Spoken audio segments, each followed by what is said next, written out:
Hello friends, welcome to GK mind game. ಪ್ರಶ್ನೆಗಳ ಸಂಪೂರ್ಣ ಮಾಹಿತಿಗಾಗಿ ವಿಡಿಯೋನ ಎಲ್ಲೂ ಸ್ಕಿಪ್ ಮಾಡದೆ ಕಂಪ್ಲೀಟ್ ಆಗಿ ನೋಡಿ.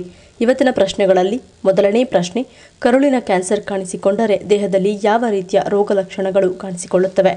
ಆಪ್ಷನ್ಸ್: ಎ ಮಲಬದ್ಧತೆ, ಬಿ ಮಲದಲ್ಲಿ ರಕ್ತ, ಸಿ ಹೊಟ್ಟೆ ನೋವು, ಡಿ ಆಯಾಸ.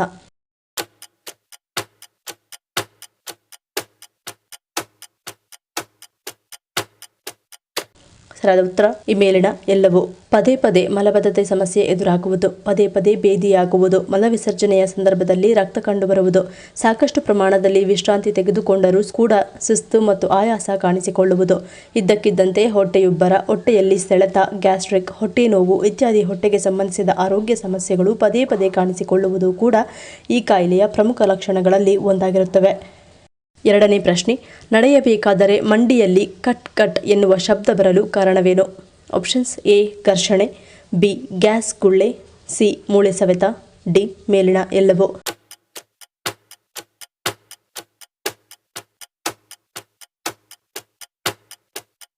ಸರಿಯಾದ ಉತ್ತರ ಆಪ್ಷನ್ ಎ ಮತ್ತು ಬಿ. ನಮ್ಮ ಮಂಡಿ ಭಾಗದಲ್ಲಿ ಕಂಡುಬರುವ ಕೀಲು ಸಂಕೀರ್ಣವಾಗಿದ್ದು ಇಲ್ಲಿ ಲೆಗಮೆಂಟ್, ಮೂಳೆ, ಟೆಂಡನ್, ಕಾರ್ಟಿಲೇಜ್ ಇರುತ್ತದೆ. ನಾವು ನಡೆಯುವ ಸಂದರ್ಭದಲ್ಲಿ ಇವುಗಳೆಲ್ಲ ಒಂದಕ್ಕೊಂದು ಸಂಬಂಧಿಸಿದಂತೆ ಸಹಕರಿಸಿ ಕೆಲಸ ಮಾಡುತ್ತವೆ. ಇಲ್ಲಿ ನಡೆಯುವ ಅಸಮತೋಲನ ಮಂಡಿಗಳ ಭಾಗದಲ್ಲಿ ಕಟ್ ಕಟ್ ಎನ್ನುವ ಶಬ್ದ ಬರುವಂತೆ ಮಾಡುತ್ತವೆ. ಮಂಡಿಗಳ ಭಾಗದಲ್ಲಿ ಗ್ಯಾಸ್ ಗುಳ್ಳೆಗಳು ಈ ತರಹದ ಶಬ್ದ ಬರಲು ಕಾರಣವಾಗುತ್ತವೆ. ಮತ್ತೊಂದು ಕಾರಣವನ್ನು ನೋಡುವುದಾದರೆ ಮಂಡಿಯ ಭಾಗದ ಕಾರ್ಟಿಲೇಜ್ ಹರಿದು ಹೋಗುವುದು ಕೂಡ ಇರುತ್ತದೆ. ಎರಡು ಮೂಳೆಗಳ ಮಧ್ಯೆ ಇರುವ ಈ ಭಾಗವು ಮೂಳೆಗಳ ಘರ್ಷಣೆಯನ್ನು ತಡೆಯುತ್ತದೆ. ನಮ್ಮ ಚಟುವಟಿಕೆಗಳು ಹೆಚ್ಚಾದರೆ ವಯಸ್ಸಾದಂತೆ ಈ ಪದರವು ತೆಳ್ಳಗಾಗುತ್ತಾ ಬರುತ್ತದೆ. ಮೂಳೆಗಳ ನಡುವೆ ಕಂಡುಬರುವ ಘರ್ಷಣೆ ಈ ರೀತಿಯ ಶಬ್ದ ಬರುವಂತೆ ಮಾಡುತ್ತದೆ. ಮೂರನೇ ಪ್ರಶ್ನೆ, ನಿಮ್ಮ ದೇಹದಲ್ಲಿ ರಕ್ತ ಕಡಿಮೆ ಇದೆ ಎನ್ನುವುದನ್ನು ಸೂಚಿಸುವ ಲಕ್ಷಣಗಳು ಯಾವುವು? ಆಪ್ಷನ್ಸ್: ಎ ರಕ್ತಹೀನತೆ, ಬಿ ಬಿಳಿ ಚರ್ಮ, ಸಿ ಕೂದಲು ಉದುರುವಿಕೆ, ಡಿ ಹಳದಿ ನಾಲಿಗೆ.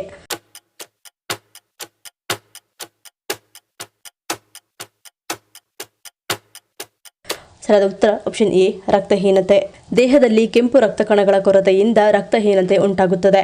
ಈ ಜೀವಕೋಶಗಳು ನಮ್ಮ ಶ್ವಾಸಕೋಶದಿಂದ ಆಮ್ಲಜನಕವನ್ನು ತೆಗೆದುಕೊಂಡು ದೇಹದ ಉಳಿದ ಭಾಗಗಳಿಗೆ ತಲುಪಿಸುತ್ತವೆ. ಕೆಂಪು ರಕ್ತ ಕಣಗಳ ಸಂಖ್ಯೆ ಕಡಿಮೆಯಾದಾಗ ದೇಹದ ಭಾಗಗಳಿಗೆ ಸಾಕಷ್ಟು ಆಮ್ಲಜನಕ ಸಿಗುವುದಿಲ್ಲ. ಇದರಿಂದಾಗಿ ಅನೇಕ ರೀತಿಯ ಸಮಸ್ಯೆಗಳು ಪ್ರಾರಂಭವಾಗಬಹುದು. ಅದರಲ್ಲಿ ಆಯಾಸ ಮತ್ತು ದೌರ್ಬಲ್ಯ ಇದು ರಕ್ತಹೀನತೆಯ ಅತ್ಯಂತ ಸಾಮಾನ್ಯ ಲಕ್ಷಣವಾಗಿದೆ. ಯಾವುದೇ ನಿರ್ದಿಷ್ಟ ಕಾರಣವಿಲ್ಲದೆ ನೀವು ಯಾವಾಗಲೂ ದಣಿದಿದ್ದರೆ ಮತ್ತು ದೈನಂದಿನ ಕೆಲಸಗಳನ್ನು ಮಾಡಲು ಕಷ್ಟಪಡುತ್ತಿದ್ದರೆ ಅದು ರಕ್ತಹೀನತೆಯ ಸಂಕೇತವಾಗಿರುತ್ತದೆ. ಮೆದುಳು ಸರಿಯಾಗಿ ಕಾರ್ಯನಿರ್ವಹಿಸಲು ಸಾಕಷ್ಟು ಆಮ್ಲಜನಕದ ಅಗತ್ಯವಿದೆ. ರಕ್ತಹೀನತೆಯು ತಲೆನೋವು, ತಲೆತಿರುಗುವಿಕೆ ಮತ್ತು ಗಮನ ಕೇಂದ್ರೀಕರಿಸುವಲ್ಲಿ ತೊಂದರೆಗೆ ಕಾರಣವಾಗಬಹುದು. ರಕ್ತಹೀನತೆಯು ರಕ್ತ ಪರಿಚಲನೆಯ ಮೇಲೂ ಪರಿಣಾಮ ಬೀರಬಹುದು. ಇದು ವಿಶೇಷವಾಗಿ ಚಳಿಗಾಲದಲ್ಲಿ ಕೈ ಮತ್ತು ಪಾದಗಳು ಯಾವಾಗಲೂ ತಣ್ಣಗಾಗಲು ಕಾರಣವಾಗುತ್ತದೆ. ನಾಲ್ಕನೇ ಪ್ರಶ್ನೆ, ವಿಶ್ವದಲ್ಲಿಯೇ ಮಾನವ ನಿರ್ಮಿತ ದ್ವೀಪಗಳು ಯಾವುವು? ಆಪ್ಷನ್ಸ್: ಎ ಯಾಸ್ ದ್ವೀಪ, ಬಿ ಅಂಡಮಾನ್ ಮತ್ತು ನಿಕೋಬಾರ್, ಸಿ ಲಕ್ಷದ್ವೀಪ, ಡಿ ಮೇಲಿನ ಎಲ್ಲವೂ.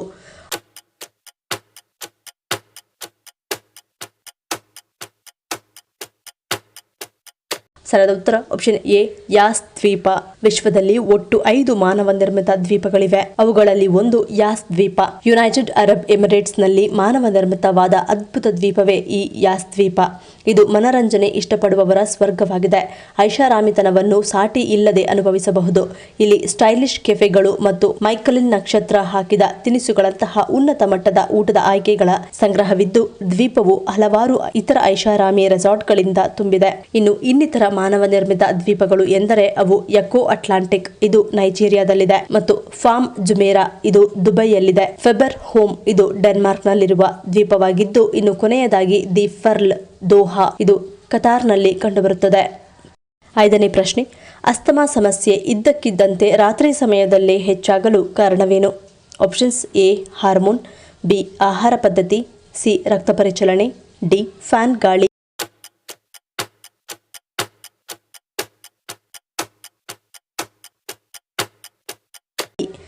ಸರಿಯಾದ ಉತ್ತರ ಆಪ್ಷನ್ ಎ ಹಾರ್ಮೋನ್. ಅನೇಕ ಅಸ್ತಮ ರೋಗಿಗಳು ರಾತ್ರಿಯ ಸಮಯದಲ್ಲಿ ಕೆಮ್ಮು, ಉಬ್ಬಸ ಮತ್ತು ಉಸಿರಾಟದ ತೊಂದರೆ ಸೇರಿದಂತೆ ಹೆಚ್ಚು ಸ್ಪಷ್ಟವಾದ ಲಕ್ಷಣಗಳನ್ನು ಅನುಭವಿಸುತ್ತಾರೆ. ದೇಹದ ನೈಸರ್ಗಿಕ ಲಯ ಸಿರ್ಕಾಡಿಯನ್ ಲಯ ಅಸ್ತಮಾ ಲಕ್ಷಣಗಳು ಹದಗೆಡಲು ಕಾರಣವಾಗಿದೆ. ರಾತ್ರಿಯಲ್ಲಿ ನಮ್ಮ ದೇಹವು ಕಡಿಮೆ ಕಾರ್ಟಿಸೋಲ್ ಅನ್ನು ಉತ್ಪಾದಿಸುತ್ತದೆ.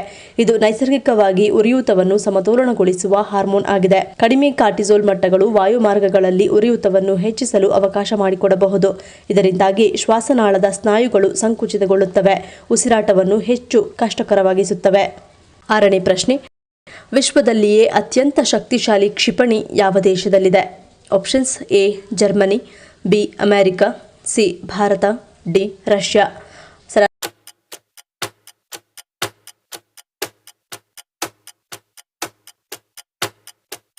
ಉತ್ತರ ಆಪ್ಷನ್ ಡಿ ರಷ್ಯಾ. ಕ್ಷಿಪಣಿಗಳ ವಿಷಯದಲ್ಲಿ RS-28 ಸಮರ್ಥ್ ಕ್ಷಿಪಣಿಯನ್ನು ವಿಶ್ವದ ಅತ್ಯಂತ ಅಪಾಯಕಾರಿ ಕ್ಷಿಪಣಿ ಎಂದು ಪರಿಗಣಿಸಲಾಗಿದೆ. ಇದನ್ನು ಸೈತಾನ್ ಎಂದು ಕೂಡ ಕರೆಯುತ್ತಾರೆ. ಈ ಕ್ಷಿಪಣಿಯನ್ನು ರಷ್ಯಾ ತಯಾರಿಸಿ ಅಭಿವೃದ್ಧಿಪಡಿಸಿದೆ. ಈ ಕ್ಷಿಪಣಿ 18,000 ಕಿಲೋಮೀಟರ್ ದೂರದ ಗುರಿಯನ್ನು ನಿಖರವಾಗಿ ಒಡೆಯಬಲ್ಲದು. ಇದರರ್ಥ ರಷ್ಯಾ ಬಯಸಿದರೆ ಅಲ್ಲಿಂದ ವಿಶ್ವದ ಯಾವುದೇ ಭಾಗದ ಮೇಲೆ ದಾಳಿ ಮಾಡಬಹುದು. ಇದರ ಒಟ್ಟು ತೂಕ 208 ಟನ್ಗಳು. MIRV ತಂತ್ರಜ್ಞಾನವನ್ನು ಬಳಸಿಕೊಂಡು 35 ಮೀಟರ್ ಉದ್ದವಿರುವಂತೆ ವಿನ್ಯಾಸಗೊಳಿಸಲಾಗಿದೆ. ಇನ್ನು ಈ ಕ್ಷಿಪಣಿಯ ಬೆಲೆ ಅಮೆರಿಕನ್ ಡಾಲರ್ಗಳಲ್ಲಿ $35 ಮಿಲಿಯನ್.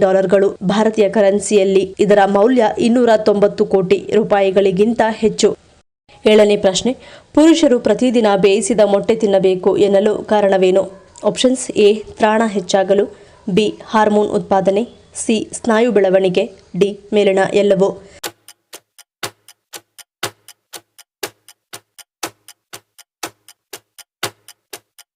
ಸರಿಯಾದ ಉತ್ತರ ಆಪ್ಷನ್ ಡಿ ಮೇಲಿನ ಎಲ್ಲವೂ. ಪ್ರತಿದಿನ ಬೇಯಿಸಿದ ಮೊಟ್ಟೆಗಳನ್ನು ತಿನ್ನುವುದರಿಂದ ತ್ರಾಣ ಹೆಚ್ಚಾಗುತ್ತದೆ. ಮೊಟ್ಟೆಗಳಲ್ಲಿರುವ ಅಮೈನೋ ಆಮ್ಲಗಳು ದೇಹದಲ್ಲಿ ತ್ರಾಣವನ್ನು ಹೆಚ್ಚಿಸಲು ಸಹಾಯ ಮಾಡುತ್ತವೆ. ಹೆಚ್ಚಿನ ಪುರುಷರು ಸ್ನಾಯುಗಳನ್ನು ನಿರ್ಮಿಸಲು ಇಷ್ಟಪಡುತ್ತಾರೆ. ನೀವು ಪ್ರತಿದಿನ ಬೆಳಗ್ಗೆ ಬೇಯಿಸಿದ ಮೊಟ್ಟೆಗಳನ್ನು ಸೇವಿಸಿದರೆ ಇದು ಸ್ನಾಯುಗಳನ್ನು ಪಡೆಯಲು ಸಹಾಯ ಮಾಡುತ್ತದೆ.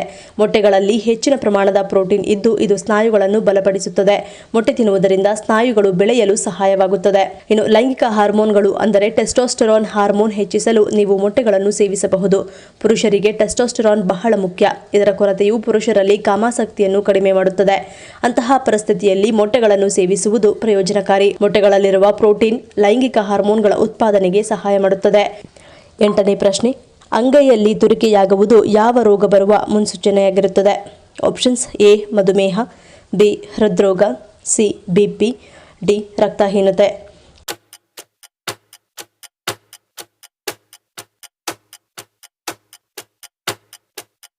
ಸರಿಯಾದ ಉತ್ತರ ಆಪ್ಷನ್ ಎ ಮಧುಮೇಹ. ಅಂಗೈಗಳಲ್ಲಿ ತುರಿಕೆ ಕಂಡು ಬಂದರೆ ಹಣ ಬರುತ್ತದೆ ಎಂಬ ನಂಬಿಕೆ ಇದೆ. ಆದರೆ ಇದು ಎಷ್ಟು ನಿಜ ಎಂಬುದು ಯಾರಿಗೂ ತಿಳಿದಿಲ್ಲ. ಇದೊಂದು ನಂಬಿಕೆಯಷ್ಟೇ. ವಾಸ್ತವದಲ್ಲಿ ಈ ತುರಿಕೆ ಕಂಡು ಬರುವುದರ ಹಿಂದೆ ಹಲವಾರು ರೀತಿಯ ಆರೋಗ್ಯ ಸಮಸ್ಯೆಗಳು ಇರಬಹುದು. ಪದೇ ಪದೇ ಕೈ ತೊಳೆಯುವ ಅಭ್ಯಾಸ ಕೂಡ ತುರಿಕೆಗೆ ಕಾರಣವಾಗಬಹುದು. ಇನ್ನು ಅಂಗೈಗಳ ತುರಿಕೆಗೆ ಮಧುಮೇಹವು ಕಾರಣವಾಗಿರಬಹುದು. ಸೆಳೆತ, ಕಿರಿಕಿರಿ ಅಥವಾ ತುರಿಕೆಯಂತಹ ರೋಗ ಲಕ್ಷಣಗಳು ಕಾಣಿಸಿಕೊಳ್ಳಬಹುದು. ಅಂಗೈಗಳಲ್ಲಿ ತುರಿಕೆ ಕಂಡು ಬರಲು ಮತ್ತೊಂದು ಕಾರಣವೆಂದರೆ ಚರ್ಮದ ಅಲರ್ಜಿ. ಪ್ರತಿನಿತ್ಯ ಬಳಕೆ ಮಾಡುವ body wash, detergent, hand soap, sanitiser ಇತ್ಯಾದಿಗಳಲ್ಲಿರುವ ರಾಸಾಯನಿಕಗಳು ಚರ್ಮದ ಅಲರ್ಜಿಯನ್ನು ಉಂಟು ಮಾಡಬಹುದು. ಕೆಲವು ಔಷಧಿಗಳು ಕೂಡ ಚರ್ಮದ ಮೇಲೆ ಪರಿಣಾಮ ಬೀರಬಹುದು. ಈ ಸಂದರ್ಭಗಳಲ್ಲಿ ವೈದ್ಯರ ಸಲಹೆ ಪಡೆಯುವುದು ಬಹಳ ಅವಶ್ಯಕ. ಇನ್ನು ಯಕೃತ್ತು ಸರಿಯಾಗಿ ಕೆಲಸ ಮಾಡದಿದ್ದರೆ ಅದು ಚರ್ಮದ ಮೇಲೂ ಪರಿಣಾಮ ಬೀರಬಹುದು. ಜೊತೆಗೆ ದೇಹದ ಇತರ ಭಾಗಗಳಲ್ಲಿ ತುರಿಕೆಗೆ ಕಾರಣವಾಗಬಹುದು. 9ನೇ ಪ್ರಶ್ನೆ, ರಕ್ತದಾನದ ಬಳಿಕ ಎಷ್ಟು ವಾರಗಳಲ್ಲಿ ಹೊಸ ರಕ್ತ ಮತ್ತೆ ಉತ್ಪತ್ತಿಯಾಗುತ್ತದೆ? Options A 4, B 8, C 12, D 16.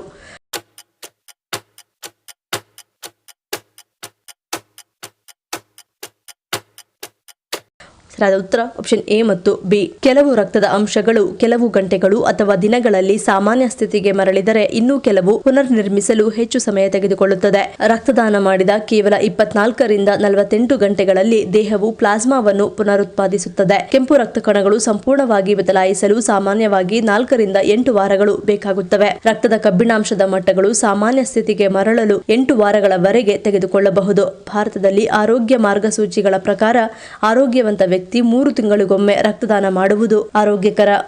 10ನೇ ಪ್ರಶ್ನೆ, ವಿಶ್ವದ ಅತಿ ದೊಡ್ಡ ಸೇತುವೆ ಯಾವ ದೇಶದಲ್ಲಿದೆ? Options A Bharat, B China, C Japan, D Russia.